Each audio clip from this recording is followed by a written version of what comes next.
নমস্কার।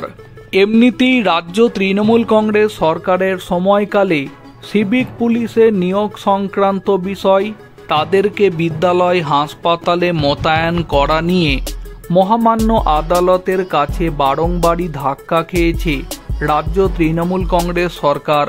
এছাড়া অনেকেই বলে থাকেন সিভিক পুলিশ ভোটের ময়দানে শাসক দল তৃণমূলের হয়ে কাজ করে এবং এই কথাটাও শুনতে পাওয়া যায় সিভিক পুলিশদেরকে কোনো রকম কোনো অ্যাপয়েন্টমেন্ট লেটার ছাড়াই নিয়োগ করা হয়েছে।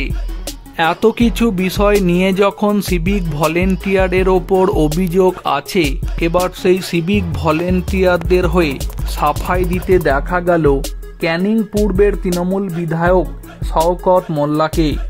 সিভিক ভলেন্টিয়ারদের হয়ে মন্তব্য করতে গিয়ে ক্যানিং পূর্বের তৃণমূল বিধায়ক শওকত মোল্লা বললেন, আজকে এখানে যারা বসে আছেন তারা বুকে হাত দিয়ে বলুন তো, আমরা কেউ হিন্দু, কেউ মুসলমান, কেউ খ্রিস্টান, কেউ আদিবাসী। স্বাধীনতার পরে আপনারা কখনো কি দেখেছেন আমাদের ঘরের ছেলেরা সিভিক পুলিশ হয়েছে, ভিলেজ পুলিশ হয়েছে? কোনো চাকরির পরীক্ষা না দিয়ে আজ তো তারা চাকরি পেয়েছে।